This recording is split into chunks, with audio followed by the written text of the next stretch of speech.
Hi hello welcome back to my channel. ತನ್ನ ಗಂಡ ಹೇಳಿದ್ದನ್ನ ಕೇಳಿ ಆಘಾತಗೊಂಡರು ಆದವಿ. ಏನ್ರಿ, ಏನ್ ಮಾತನಾಡ್ತಿದ್ದೀರಾ ನೀವು? ಈಗ ಪರಿಸ್ಥಿತಿ ಏನಾಗಿದೆ ಎಂದು ನಿಮ್ಗೂ ಚೆನ್ನಾಗಿ ಗೊತ್ತಿದೆ ಅಲ್ವಾ? ಗೊತ್ತಿದ್ದು ಯಾತಕ್ಕೆ ಹೀಗೆ ಮಾತನಾಡುತ್ತಿದ್ದೀರಾ ಎಂದು ಅವರು ಕೋಪದಿಂದ ಕೇಳಿದ್ರು. ನಾನು ತೆಗೆದುಕೊಂಡಿರುವ ನಿರ್ಧಾರ ಸರಿಯಾದದ್ದು ಅದರಲ್ಲಿ ನನಗೆ ಯಾವುದೇ ಸಂದೇಹವಿಲ್ಲ. ನನ್ನ ಮಗಳ ಜೀವನ ಹಾಳಾಗಿ ಹೋಗುವುದನ್ನ ನನ್ನಿಂದ ನೋಡ್ಕೊಂಡು ಸುಮ್ಮನಿರಲು ಸಾಧ್ಯವಿಲ್ಲ ಎಂದು ವಾಸುದೇವನ್ ಖಡಕ್ ಆಗಿ ಹೇಳಿದ್ರು. ಅದಕ್ಕಾಗಿಯೇ ಈಗಲೇ ಅವಳಿಗೆ ಇನ್ನೊಂದು ಮದುವೆ ಮಾಡಬೇಕಾ? ಅವಳ ಮನಸ್ಥಿತಿಯ ಬಗ್ಗೆ ನೀವು ಯೋಚಿಸುವುದಿಲ್ವಾ? ಕೆಲವು ದಿನಗಳು ಹೋಗ್ಲಿರಿ, ಆಮೇಲೆ ನಾವೇ ಇದ್ರ ಬಗ್ಗೆ ಅವಳ ಬಳಿ ಮಾತನಾಡಿ ಅವಳಿಗೆ ಅರ್ಥ ಮಾಡಿಸಿ ಒಬ್ಬ ಒಳ್ಳೆಯ ಹುಡುಗನನ್ನ ನೋಡಿ ಮದುವೆ ಮಾಡಿಸೋಣ ಎಂದು ಆದವಿ ಹೇಳಿದ್ರು. ಅವರು ಹೇಳಿದ್ದಕ್ಕೆ ಯಾವುದೇ ಉತ್ತರ ನೀಡಲಿಲ್ಲ ವಾಸುದೇವನ್. ಅವರ ಕೈಗಳನ್ನ ತಮ್ಮ ಕೈಯೊಂದಿಗೆ ಜೋಡಿಸಿಕೊಂಡ ಆದವಿ, ನೋಡಿ, ನೀವು ಒಬ್ಬ ತಂದೆಯಾಗಿ ನಿಮ್ಮ ಮಗಳ ಜೀವನ ಚೆನ್ನಾಗಿರ್ಬೇಕು ಎಂದು ಯೋಚಿಸುತ್ತಿರುವುದು ತುಂಬಾ ಸರಿಯಾದದ್ದೇ. ಅದನ್ನ ನಾನು ಇಲ್ಲ ಎಂದು ನಿರಾಕರಿಸೋದಿಲ್ಲ. ಆದ್ರೆ ಅವಳ ಜಾಗದಲ್ಲಿದ್ದು ನಾವು ಸ್ವಲ್ಪ ಯೋಚಿಸಿ ನೋಡ್ಬೇಕಲ್ವಾ? ಈಗಷ್ಟೇ ಒಂದು ಜೀವನವನ್ನ ಕಳೆದುಕೊಂಡು ಕಷ್ಟಪಡ್ತಿದ್ದಾಳೆ. ಅಷ್ಟರಲ್ಲೇ ಇನ್ನೊಂದು ಮದುವೆ ಎಂದು ಹೇಳಿದ್ರೆ ಅವಳು ಅದನ್ನ ಹೇಗೆ ಸ್ವೀಕರಿಸಲು ಸಾಧ್ಯ?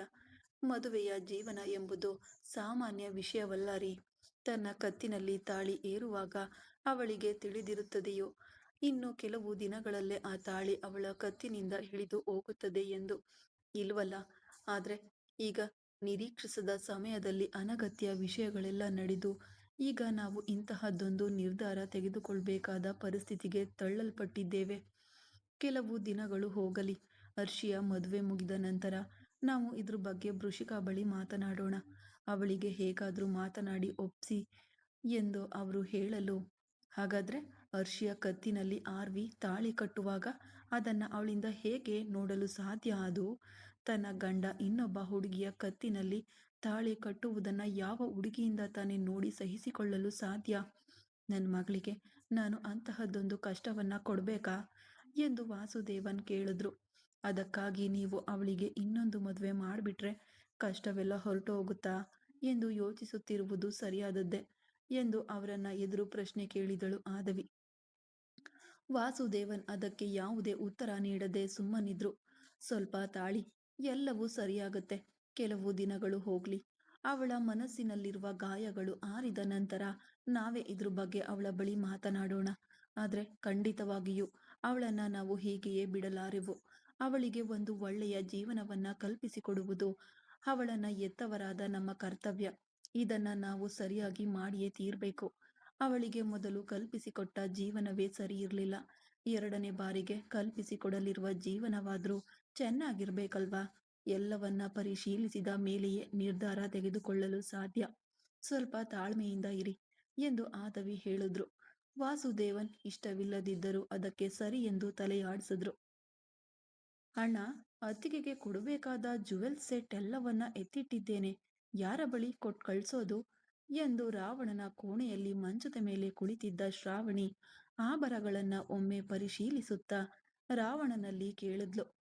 ಕನ್ನಡಿಯ ಮುಂದೆ ನಿಂತು ತಲೆ ಬಾಚಿಕೊಳ್ಳುತ್ತಿದ್ದ ರಾವಣ, ಅದೆಲ್ಲವನ್ನ ಮಿತ್ರನ್ ಬಳಿ ಕೊಟ್ಟು ಕಳ್ಸು, ಅವನು ತೆಗೆದುಕೊಂಡು ಹೋಗಿ ಕೊಟ್ಬಿಡ್ತಾನೆ ಎಂದು ಹೇಳ್ದ. ನಾನ್ ಹೇಗೆ ಅವರ ಬಳಿ ಕೊಡೋದು ಅಣ್ಣ ಎಂದು ಕೈಗಳನ್ನ ಇಸ್ಕಿಕೊಳ್ಳುತ್ತಾ ಹಿಂಜರಿದಳು ಅವಳು. ಅವಳ ಹಿಂಜರಿಕೆಯನ್ನ ಅರಿತವನು, ಎಷ್ಟು ದಿನಗಳವರೆಗೆ ಅವನನ್ನ ಬಿಟ್ಟು ನೀನ್ ಹೀಗೆ ದೂರ ಹೋಗಲು ನಿರ್ಧರಿಸುತ್ತೀಯ? ಅವನು ನಿನ್ನನ್ನ ಬಿಟ್ಟು ದೂರ ಹೋದ್ರೂ ನೀನೇ ಅವನನ್ನ ಹತ್ತಿರವಾಗಿ ನಿನ್ನ ಪ್ರೀತಿಯನ್ನ ಅವನಿಗೆ ಅರ್ಥ ಮಾಡಿಸ್ಬೇಕು. ನೀನ್ ಹೀಗೆ ಭಯ ಪಡುತ್ತಲೇ ಇದ್ರೆ ಅವನು ನಿನ್ ಪ್ರೀತಿಯನ್ನ ಅರ್ಥ ಮಾಡಿಕೊಳ್ತಾನಾ ಎಂದು ರಾವಣ ಕೇಳಿದ. ಅಣ್ಣ, ಅಣ್ಣ ತಾನೇ ನನ್ನನ್ನು ನೋಡಿದ ತಕ್ಷಣ ಮುಖ ತಿರುಗಿಸ್ಕೊಂಡು ಹೋಗ್ತಿದ್ದಾನಲ್ಲ, ಹಾಗಿರುವಾಗ ನಾನ್ ಹೇಗೆ ಅವನ ಬಳಿ ಮಾತನಾಡಲು ಸಾಧ್ಯ ಎಂದು ತುಟಿ ಕಚ್ಕೊಳ್ಳುತ್ತಾ ಪರಿತಪಿಸುವಂತೆ ಹೇಳಿದ್ಲು ಅವಳು. ಅವನು ಹಾಗೆ ಮಾಡ್ತಾನೆ ಎಂದು ನಿನ್ ಚೆನ್ನಾಗಿ ಗೊತ್ತಲ್ವಾ? ಅದು ಅವನ ಗುಣ.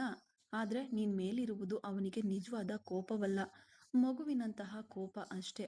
ಅದನ್ನ ಮೊದಲು ಅರ್ಥ ಮಾಡ್ಕೊ. ಅವನಿಂದ ಪೂರ್ಣ ಮನಸ್ಸಿನಿಂದ ನಿನ್ನನ್ನ ದ್ವೇಷಿಸಲು ಸಾಧ್ಯವಿಲ್ಲ. 1000 ಇದ್ರೂ ನೀನು ಅವನ ತಂಗಿ.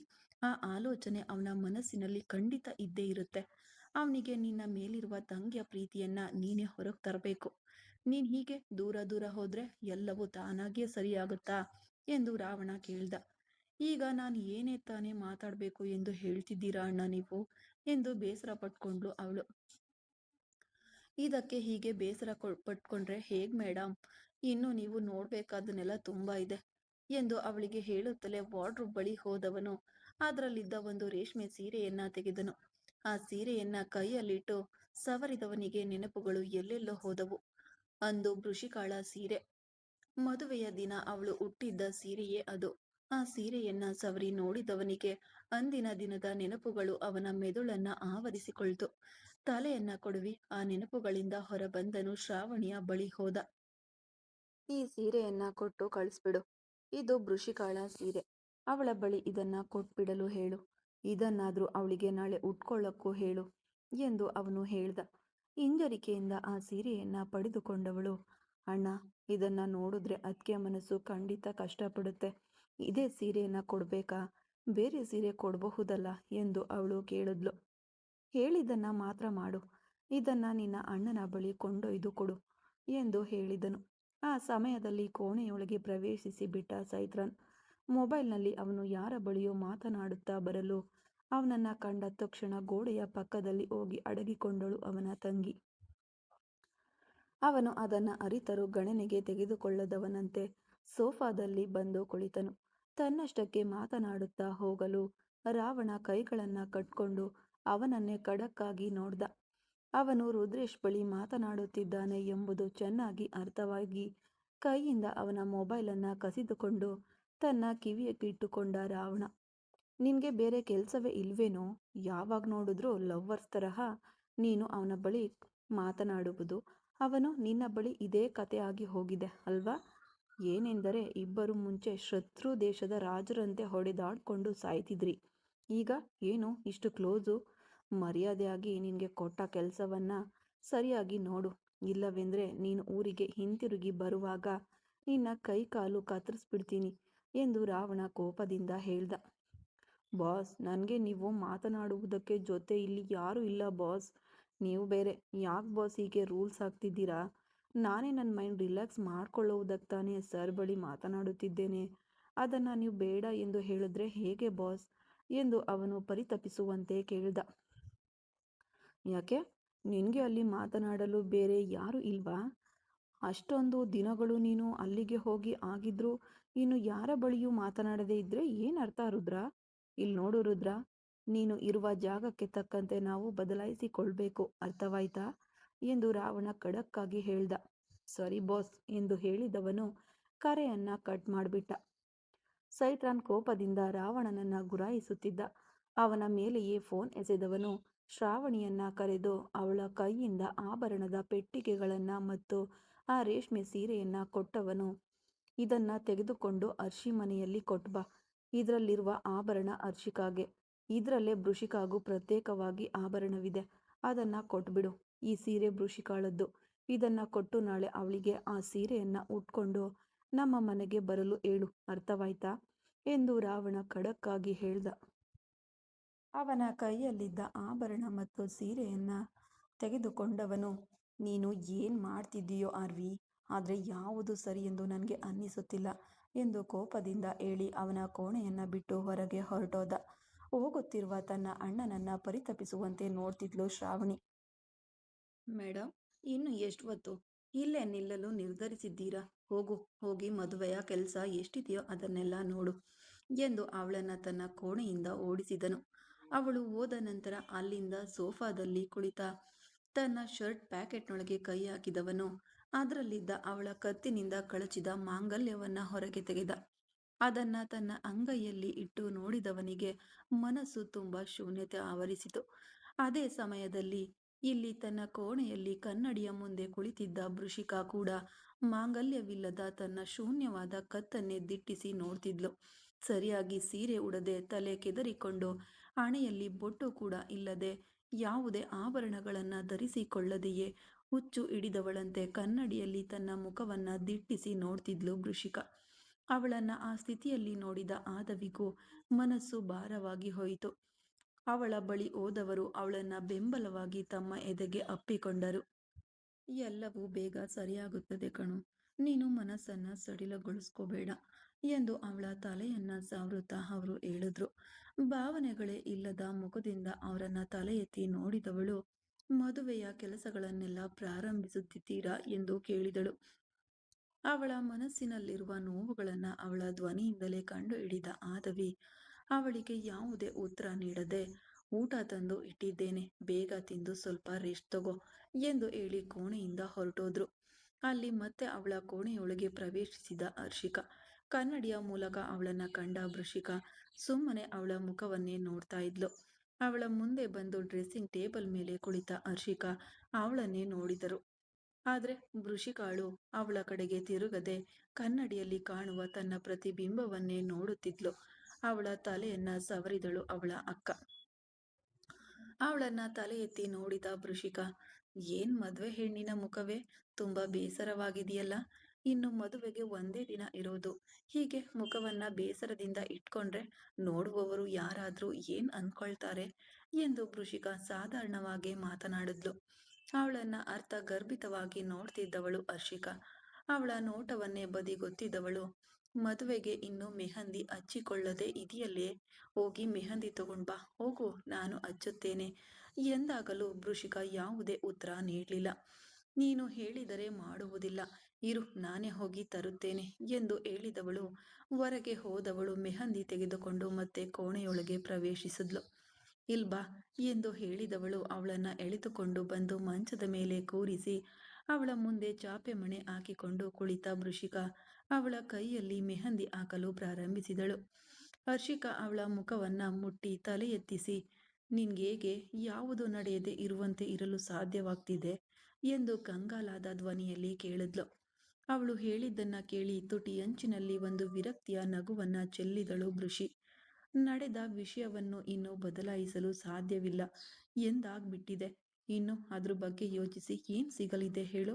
ಬರೀ ನೋವು ಮತ್ತು ವೇದನೆ ಮಾತ್ರ ನನಗೆ ಉಡುಗೊರೆಯಾಗಿ ಸಿಗುತ್ತಿದೆ.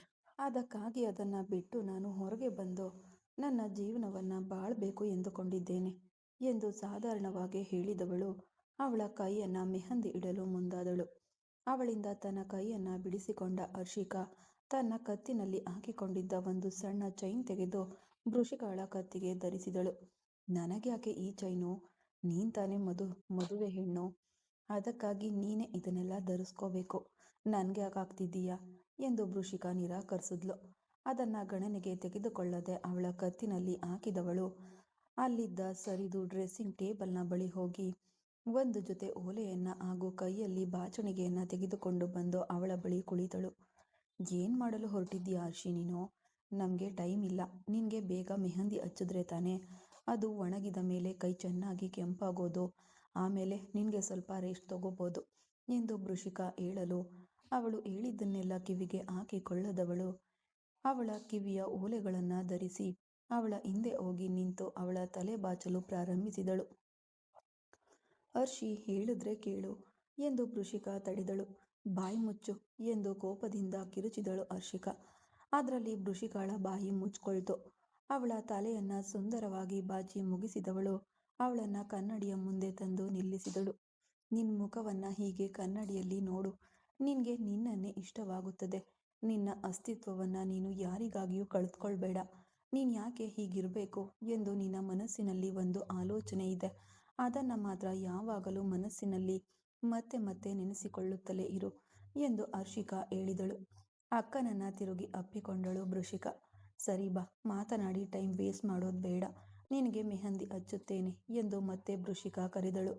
ನನಗೆ ಈಗ ಮೆಹಂದಿ ಒಂದೇ ಕಮ್ಮಿ ಆಗಿರೋದು ನೋಡು ಎಂದು ಕೋಪದಿಂದ ಹೇಳಿದಳು ಹರ್ಷಿಕಾ. ಯಾಕೆ ಹರ್ಷಿ ಹೀಗೆಲ್ಲ ಮಾತನಾಡ್ತಿದ್ದೀಯಾ ಎಂದು ಅವಳು ಕೇಳಿದಳು. ದಯವಿಟ್ಟು ನಿನ್ನೊಳಗೆ ಎಲ್ಲವನ್ನ ಬಚ್ಚಿಡಬೇಡ. ಈಗಾಗಲೇ ನೀನು ಎಲ್ಲವನ್ನ ನಿನ್ನೊಳಗೆ ಹಾಕಿರುವುದರಿಂದಲೇ ಇಷ್ಟೊಂದು ಗಟ್ಟಿಯಾದವಳಾಗಿ ಮಾರ್ಪಟ್ಟು ನಿಂತಿದ್ದೀಯ. ಈಗ ನಿನ್ಗೆ ಉಂಟಾಗಿರುವ ನೋವು ಇತರ ವಿಷಯಗಳಂತೆ ಅಲ್ಲ, ಇದು ತುಂಬಾ ನೋವಾಗುವ ವಿಷಯ. ನಿನ್ಗೆ ಅಳಬೇಕು ಎನ್ನಿಸಿದರೆ ಅತ್ತುಬಿಡು ಎಂದು ಹರ್ಷಿಕಾ ಅವಳನ್ನ ಹಿಡಿದು ಕುಲುಕಿದ್ಲು. ವೃಷಿಕಾಳ ಕಣ್ಣುಗಳಿಂದ ಧಾರಾಕಾರವಾಗಿ ಕಣ್ಣೀರು ಹರಿಯಿತು. ಅಕ್ಕ ಎಂದು ಕಿರುಚುತ್ತಾ ಅವಳ ಬಿಗಿಯಾಗಿ ಅಪ್ಪಿಕೊಂಡವಳು ಓ ಎಂದು ಅಳಲು ಮೊದಲ ಬಾರಿಗೆ ತನ್ನನ್ನ ಅಕ್ಕ ಎಂದು ಕರೆದ ತನ್ನ ತಂಗಿಯನ್ನ ತನ್ನೊಂದಿಗೆ ಅಪ್ಪಿಕೊಂಡ ಹರ್ಷಿಕಾ ತಾನು ಅತ್ತಳು. ನಾನು ತಿರುಗಿ ಇಲ್ಲಿಗೆ ಬರಲೇಬಾರ್ದಿತ್ತು. ತಪ್ಪು ಮಾಡಿಬಿಟ್ಟೆ, ತುಂಬ ದೊಡ್ಡ ತಪ್ಪು ಮಾಡಿಬಿಟ್ಟೆ. ನಾನು ಇಲ್ಲಿಗೆ ಹಿಂತಿರುಗಿ ಬಂದು ನಿನ್ನ ಜೀವನವನ್ನು ಹಾಳು ಮಾಡಿಬಿಟ್ಟೆ. ನಾನಿಷ್ಟು ಬದುಕಿರಲು ಅರ್ಹತೆಯೇ ಇಲ್ಲದವಳು ಎಂದು ಹರ್ಷಿಕಾ ಅಳ್ತಿದ್ಲು. ನೀನು ಹಾಗೆಲ್ಲ ಮಾತನಾಡಬೇಡ ಕಣೆ. ನೀನು ಬಾಳ್ಬೇಕಾದವಳು. ನಿಜ ಹೇಳಬೇಕೆಂದ್ರೆ ನಿನ್ನ ಜೀವನವನ್ನೇ ನಾನು ಇಷ್ಟೊಂದು ದಿನ ಬಾಳ್ತಿದ್ದೆ. ಇದು ನೀನು ಬಾಳ್ಬೇಕಾದ ಜೀವನ. ಇದು ನಿನಗೆ ಸೇರಿದ ಜೀವನ. ಅದನ್ನು ನಾನೇ ಅಪಹರಿಸಿಕೊಂಡಿದ್ದೆ. ನೀನು ಅನಗತ್ಯವಾಗಿ ಇದ್ರ ಬಗ್ಗೆ ಎಲ್ಲ ಯೋಚಿಸ್ಬೇಡ ಅವರಿಗೆ ಎಂದು ಹೇಳಲು ಬಂದವಳಿಗೆ ಗಂಟಲು ಕಟ್ಕೊಂಡಿತು. ಅದನ್ನು ನಿಯಂತ್ರಿಸಿಕೊಂಡವಳು, ಅವರಿಗೆ ನೀನೇ ಇಷ್ಟವಾಗಿರೋದು, ನಾನು ಇಷ್ಟ ಇಲ್ಲ. ಅವರ ಮನಸ್ಸಿನಲ್ಲಿ ನೀನು ಇದ್ದೀಯಾ, ಯಾವಾಗಲೂ ನೀನೇ ಇರುತ್ತೀಯ. ನೀವಿಬ್ಬರು ಸೇರಿದರೆ ಮಾತ್ರ ನಿಮ್ಮ ಜೀವನ ಚೆನ್ನಾಗಿರುತ್ತೆ. ಇಲ್ಲ ಅಂದರೆ ನಿಮ್ಮಿಬ್ಬರ ಜೀವನವು ನರಕವಾಗಿಯೇ ಮಾರ್ಪಡುತ್ತೆ ಎಂದು ಹೇಳಿ ವೃಷಿಕ ತನ್ನ ಕಣ್ಣೀರನ್ನು ಒರೆಸಿಕೊಂಡು ತನ್ನ ಅಕ್ಕನ ಕಣ್ಣೀರನ್ನು ಒರೆಸಿಬಿಟ್ಟಳು. ಆ ಸಮಯದಲ್ಲಿ ಕೆಳಗಿನಿಂದ ಆದವಿ ತಮ್ಮಿಬ್ಬರನ್ನ ಕರೆಯುವ ಶಬ್ದ ಕೇಳಿಸಿತು. ಅಮ್ಮ ಕರೆಯುತ್ತಿದ್ದಾರೆ. ನಾವಿಬ್ರು ಯಾವುದನ್ನ ಹೊರಗೆ ತೋರಿಸಿಕೊಳ್ಳುವುದು ಬೇಡ. ಮೊದಲು ಮುಖ ಒರೆಸ್ಕೊ ಎಂದು ಹರ್ಷಿಕಾಳ ಮುಖವನ್ನ ತನ್ನ ಸೀರೆಯ ಸೆರಗಿನಿಂದ ಗಟ್ಟಿಯಾಗಿ ಒರೆಸಿದಳು.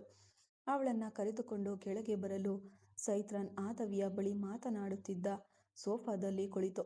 ಅವಳನ್ನ ಕಂಡ ತಕ್ಷಣ ತುಟಿಯಲ್ಲಿ ನಗುವನ್ನ ತರಿಸಿಕೊಂಡ ವೃಷಿಕ, ಬನ್ನಿ ಬ್ರೋ, ಇಷ್ಟೊಂದು ದಿನಗಳ ನಂತರ ಈಗ ತಾನೇ ನನ್ನನ್ನು ನೋಡಬೇಕು ಎಂದು ನಿಮ್ಗೆ ಅನ್ನಿಸ್ತಾ ಎಂದು ಹೇಳುತ್ತಲೇ ಕೆಳಗೆ ಇಳಿದು ಬಂದ್ಲು. ಅವಳನ್ನು ಕಂಡ ಸೈತ್ರನ್ಗೆ ಮನಸ್ಸು ನೊಂದು ಹೋಯಿತು. ಯಾವಾಗಲೂ ಕಲಕಲವೆಂದು ಸುತ್ತಾಡುತ್ತಿದ್ದ ಹುಡುಗಿ ಹೇಗೆ ಈಗ ಮಾರ್ಪಟ್ಟಿದ್ದಾಳೆ ಎಂದು ಅವನಿಗೆ ಯೋಚಿಸುವಾಗಲೇ ಮನಸ್ಸು ನೋಯಿತು. ಅದೇ ಸಮಯದಲ್ಲಿ ಇವಳನ್ನು ಈ ಸ್ಥಿತಿಗೆ ತಂದ ರಾವಣನ ಮೇಲೆ ಕೋಪ ಕೂಡ ಉಂಟಾಯಿತು. ಅವಳ ಮುಖವನ್ನೇ ನೋಡುತ್ತಿದ್ದವನು ಅವಳ ಹಿಂದೆ ಇಳಿದು ಬಂದ ಹರ್ಷಿಕಾನನ್ನ ಕಂಡು ತನ್ನ ನೋಟವನ್ನು ತಕ್ಷಣವೇ ತಿರುಗಿಸಿಕೊಂಡ. ಅವಳ ಮುಖವನ್ನು ನೋಡುವಾಗ ಅವನಿಗೆ ಮತ್ತೆ ಅವಳ ಮೇಲಿದ್ದ ಪ್ರೀತಿ ಚಿಗುರೊಡೆಯುವಂತೆ ಅನ್ನಿಸಿತು. ತನ್ನ ಆಲೋಚನೆ ಹೋಗುವ ದಾರಿಗೆ ಕಡಿಣವಾಗಿ ತಡೆದವನು ವೃಷಿಕಾಳನ್ನ ನೋಡಿ ನಕ್ಕನು. ಯಾಕೆದ್ರಿ ಎಂದು ಹೇಳುತ್ತಾ ವೃಷಿಕ ಅವನ ಬಳಿ ಕುಳಿತುಕೊಳ್ಳಲು ಹೇಗಿದ್ದೀಯಾ ಎಂದು ಕೇಳಿದ್ರು ಎಂದು ಅವಳ ತಲೆ ಸವರಿ ಪ್ರೀತಿಯಿಂದ ಕೇಳಿದ ಸೈತ್ರಾನ್.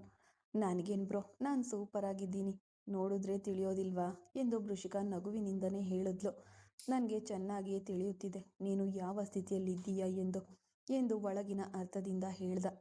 ಅವನು ಏನು ಹೇಳಲು ಬರುತ್ತಿದ್ದಾನೆ ಎಂಬುದು ಅವಳಿಗೆ ಚೆನ್ನಾಗಿ ಅರ್ಥವಾಗಿ, ಸರಿ ಅದನ್ನೆಲ್ಲ ಬಿಡಿ ಬ್ರೋ, ದಿಢೀರನೆ ನೀವು ಬಂದಿದ್ದೀರಾ, ಏನು ವಿಷಯ ಎಂದು ಅವಳು ಕೇಳಿದ್ಲು. ನಿನಗೂ ಹರ್ಷಿಕಾಗೂ ಅವನು ಡ್ರೆಸ್ ಕೊಟ್ಟು ಕಳುಹಿಸಿದ್ದ, ಅದನ್ನು ಕೊಟ್ಟು ಹೋಗೋಣ ಎಂದು ಬಂದೆ ಎಂದು ತನ್ನ ಕೈಯಲ್ಲಿದ್ದ ಬಟ್ಟೆಗಳಿದ್ದ ಬ್ಯಾಗನ್ನು ಅವನು ಅವಳಿಗೆ ಕೊಟ್ಟ. ಅವನಿಂದ ಉಡುಪುಗಳನ್ನು ಪಡೆದುಕೊಂಡರು ಆದವಿಯವರು. ಅದರಲ್ಲಿ ನಿನಗೆ ಒಂದು ಸೀರೆ ಇದೆ ಎಂದು ಅವನು ಹೇಳಿದ್ದಾನೆ ಅಮ್ಮ. ಅವನು ಅದನ್ನು ಉಟ್ಕೊಂಡೆ ನಾಳೆ ನೀನು ಮದುವೆಗೆ ಬರಬೇಕು ಎಂದು ಹೇಳಿ ಕಳುಹಿಸಿದ್ದಾನೆ ಎಂದು ರಾವಣ ಹೇಳಿದ್ದನ್ನು ಹಾಗೆಯೇ ಸೈತ್ರಾನ್ ವೃಷಿಕಾಗೆ ಹೇಳ್ದ. ನನಗಾಗಿಯೇ ಡ್ರೆಸ್ ತೆಗೆದುಕೊಟ್ಟಿದ್ದಾನ, ದೊಡ್ಡ ವಿಷಯವೇ ಇದು ಎಂದು ಆಶ್ಚರ್ಯದಿಂದ ಹೇಳುವಂತೆ ಕೇಳಿದ್ಲು ವೃಷಿಕ. ಆದರೆ ಅವಳ ಮಾತುಗಳಲ್ಲಿದ್ದ ನೋವು ಅಲ್ಲಿದ್ದ ಎಲ್ಲರಿಗೂ ಅರ್ಥವಾಯಿತು. ಸರಿ ಕಣೋ, ನನಗೆ ಕೆಲಸವಿದೆ, ನಾನು ಹೊರಡುತ್ತೇನೆ. ಸ್ವಲ್ಪ ಲೇಟ್ ಆದರೂ ಅಲ್ಲಿ ಅವನು ನನ್ನ ಮೇಲೆ ಕಿರ್ಚಲು ಪ್ರಾರಂಭಿಸ್ಬಿಡ್ತಾನೆ. ನಾನು ಆಮೇಲೆ ನಿನಗೆ ಕಾಲ್ ಮಾಡ್ತೀನಿ ಎಂದು ಹೇಳಿ ಅವನು ಬೀಳ್ಕೊಡಲು ಮುಂದಾದ. ಮನೆಗೆ ಬಂದು ಏನು ತಿನ್ನದೆ ಹೋದರೆ ಹೇಗೆ, ಇರಿ ನೀರನ್ನಾದರೂ ಕುಡಿಯಿರಿ ಎಂದು ಅವನ ಮುಂದೆ ನೀರಿನ ಗ್ಲಾಸನ್ನು ನೀಡಿದಳು ಹರ್ಷಿಕಾ. ಅವಳ ಮುಖವನ್ನು ತಲೆ ಎತ್ತಿಯೂ ನೋಡದವನು ಥ್ಯಾಂಕ್ಸ್ ಎಂದು ಹೇಳಿ ಅವಳ ಕೈಯಿಂದ ನೀರನ್ನು ಪಡೆದು ಕುಡಿದು ಮತ್ತೆ ಅವಳ ಮುಖ ನೋಡದೆ ಅವಳ ಕೈಯಲ್ಲಿ ಗ್ಲಾಸ್ ನೀಡಿದವನು ಬೇಗ ಬೇಗ ಹೊರಟು ಹೋದ. ಬೆಳಗಿನ ಜಾವ ರಾವಣನ ಅರಮನೆ ಅತ್ಯಂತ ಕೋಲಾಹಲದಿಂದ ಕೂಡಿತ್ತು. ಇಂದು ರಾವಣ ಹರ್ಷಿಕಾ ಮದುವೆ. ರಾವಣನ ಮನೆಯ ಹಾಲಿನಲ್ಲಿ ನಿರ್ಮಿಸಲಾಗಿದ್ದ ಮಂಟಪದಲ್ಲಿ ಅಗ್ನಿಕುಂಡದ ಮುಂದೆ ಕುಳಿತು ಪೂಜಾರಿ ಹೇಳುತ್ತಿದ್ದ ಮಂತ್ರಗಳನ್ನು ಬಿಗಿಯಾದ ಮುಖದೊಂದಿಗೆ ಹೇಳುತ್ತಿದ್ದ ರಾವಣ. ಅಲ್ಲಿದ್ದ ಕಂಬಕ್ಕೆ ಹೊರಗಿ ನಿಂತಿದ್ದ ವೃಷಿಕ ಕಂಗಾಲಾದ ಕಣ್ಣುಗಳಿಂದ ಅವನನ್ನೇ ನೋಡ್ತಿದ್ಲು. ಆದರೆ ಅವನ ನೋಟವೋ ಅವಳ ಕಡೆಗೆ ತಿರುಗದೆ ಅಗ್ನಿಯನ್ನೇ ದಿಟ್ಟಿಸಿ ನೋಡ್ತಿತ್ತು. ರಾವಣ ಹರ್ಷಿಕಾ ಮದುವೆ ನಡೆಯುತ್ತದ ಉತ್ತರ ಮುಂದಿನ ಸಂಚಿಕೆಯಲ್ಲಿ. ಮುಂದುವರೆಯುವುದು ಮುಂದಿನ ಭಾಗದಲ್ಲಿ. ಕತೆ ಇಷ್ಟ ಆದರೆ ಲೈಕ್ ಮಾಡಿ, ಕಮೆಂಟ್ ಮಾಡಿ, ಹಾಗೆ ಸಪೋರ್ಟ್ ಮಾಡ್ತಾ ಇರಿ. Thank you.